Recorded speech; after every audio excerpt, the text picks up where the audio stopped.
Le projet Voix musicale a permis à des élèves du 3e cycle de l'école primaire Roy et Joly de participer à des activités musicales visant notamment l'arrimage entre le primaire et le secondaire. La rencontre du groupe de musique classique Collectif Neuf les a aussi mis en contact avec la réalité du milieu culturel de la région. Cette nouvelle voie musicale a favorisé l'entrepreneuriat par la conception et la réalisation de plusieurs activités artistiques.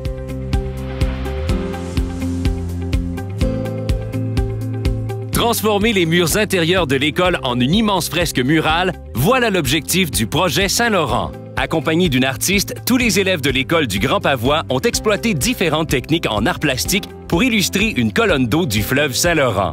Ces créations représentant la biodiversité foisonnante du fleuve viennent enrichir l'expérience multidisciplinaire du projet, en plus de nourrir la fierté des élèves d'appartenir à une communauté située dans un environnement naturel à protéger.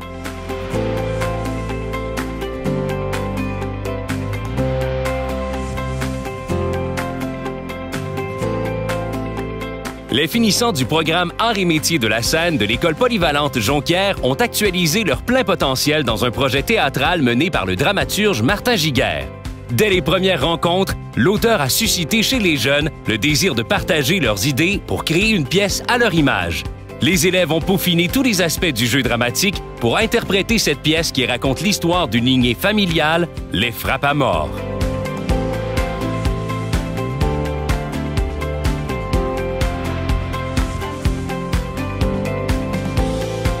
Le spectacle Zoomique a été créé par des élèves de l'adaptation scolaire et du 3e cycle du primaire de l'école L'Étincelle 3 saisons, guidés par leurs enseignants spécialistes. Les élèves ont exploité les particularités de différentes époques pour réaliser les numéros du spectacle. Grâce au cirque, au théâtre et à la musique, Zoomique a pris vie et a permis aux élèves de se familiariser avec l'histoire tout en mettant à profit leurs habiletés motrices et artistiques.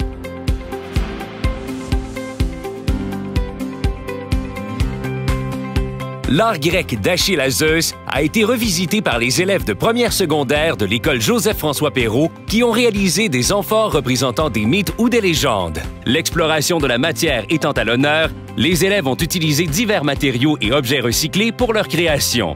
Cette intégration de l'histoire aux arts plastiques a enrichi le bagage culturel des élèves, dont les réalisations ont été exposées dans diverses bibliothèques de la ville de Québec.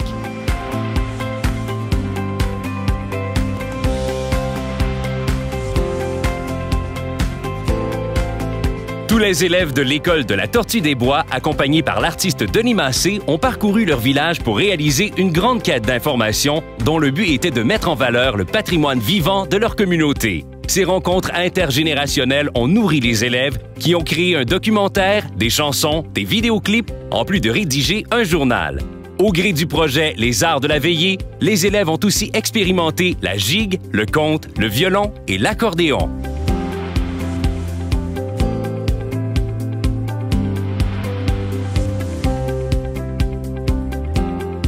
The Maison est le titre d'une exposition d'envergure réalisée par les élèves au Musée des Beaux-Arts de Montréal.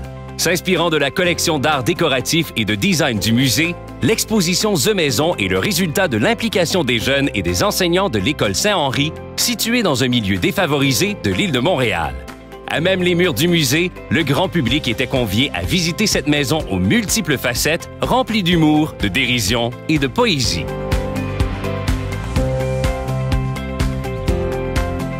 La création J'habite en bas du ciel, impliquant tous les élèves du 3e cycle du primaire de l'école Sainte-Colette, raconte les sentiments et le parcours de vie d'enfants ayant immigré au Québec. Avec l'aide de concepteurs professionnels, le projet, qui s'appuie sur la littérature jeunesse et le langage dramatique, a suscité l'éveil aux langues et une ouverture aux autres cultures. Tout en contribuant à tisser des liens entre les élèves, la communauté scolaire et les parents, ce projet a mis en valeur le bagage culturel des élèves issus de l'immigration.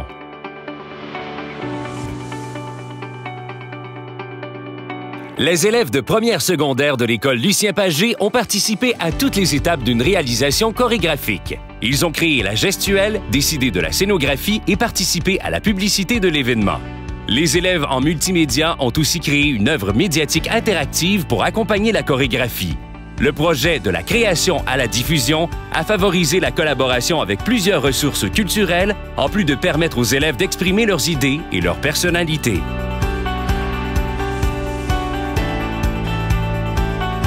Le parcours des jeunes spectateurs a permis d'enrichir le quotidien et l'imaginaire d'adolescentes de l'école Lucien Pagé qui ont assisté à 4 spectacles offrant des propositions artistiques contrastées. Avant chaque spectacle, les élèves ont participé à un atelier abordant différents aspects et enjeux de la danse contemporaine. Une série d'activités parallèles leur a permis de découvrir les coulisses de la création et un reportage vidéo a été réalisé pour témoigner de cette expérience.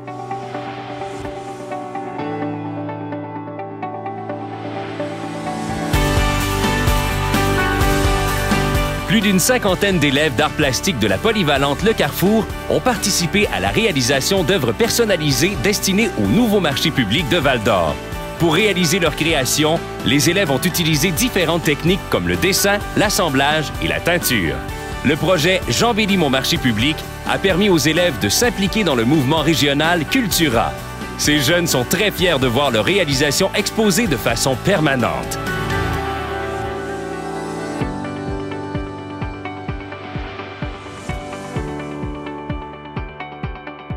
Les élèves de la seule classe francophone de l'école Nétagamiyou ont participé à plusieurs activités qui leur ont fait découvrir l'œuvre d'Antoine de Saint-Exupéry. En plus d'étudier la vie de l'auteur, les élèves ont expérimenté la technique de l'aquarelle dans leur cours d'art plastique et participé à un atelier sur le mime par vidéoconférence. Ils ont exploité la danse, le théâtre, le chant et les arts du cirque pour présenter le spectacle « Le Petit Prince, dessine-moi un cirque » qui a contribué à ouvrir les horizons culturels de la communauté.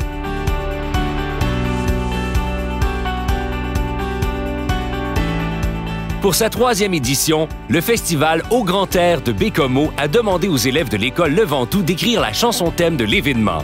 En s'inspirant de la ville et des paysages qui les entourent, les jeunes ont composé les paroles, la mélodie, l'harmonie ainsi qu'une chorégraphie pour l'ouverture du festival.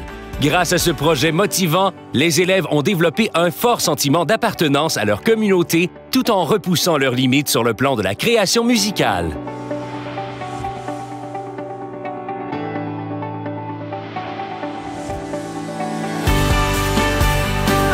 350 élèves de l'école Horizon Jeunesse se sont intéressés à des textes d'auteurs québécois portant sur l'identité pour créer des personnages qui se retrouvent dans un milieu où le français n'est pas leur langue maternelle. Après une lecture publique, les élèves se sont appropriés le sens des œuvres pour construire leur image identitaire se traduisant par un jeu théâtral et des créations plastiques. Les Pas perdus, une œuvre collective empreinte de réalisme et de poésie.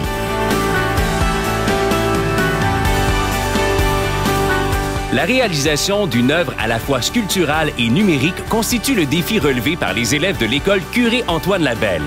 L'œuvre « Les lieux intangibles », installée de façon permanente dans l'école, est composée de plusieurs formes en plexiglas représentant des lieux précis transformés par des interventions inspirées du land art. Ce projet guidé par l'artiste Manuel Chantre a permis aux élèves de se livrer à des réflexions sur leur rapport aux espaces réels et virtuels.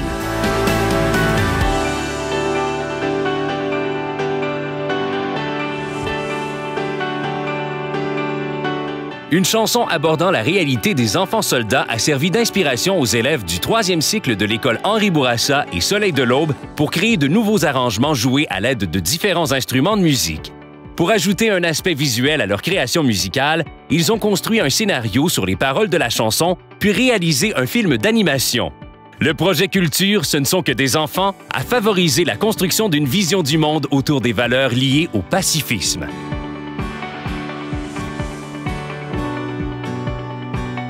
L'adaptation théâtrale du film Sacré Graal des Monty Python a réuni plus de 150 élèves de l'école Thérèse Martin.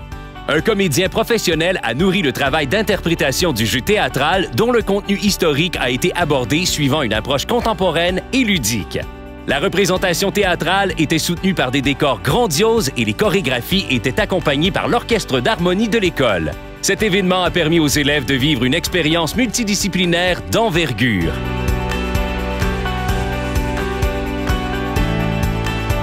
Des élèves de l'école du Coteau ont réalisé l'exposition « Le Vieux Terrebonne d'hier à aujourd'hui » présentée en 2 volets.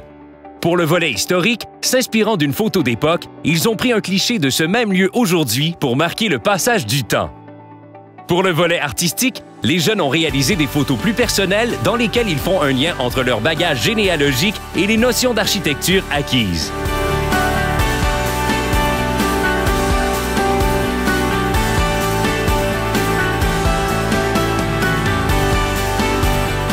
Dans le cadre du projet Danse ensemble, les élèves de l'école André Laurendeau ont fait la connaissance de 8 adolescentes ayant une déficience intellectuelle et une mobilité réduite. Au fil de la démarche, elles ont considéré les limites physiques comme un moteur de création. Les élèves ont développé une relation privilégiée basée sur leur passion commune pour cette forme d'art. Elles ont présenté, devant un public ému, une chorégraphie rappelant que la danse facilite les rapprochements.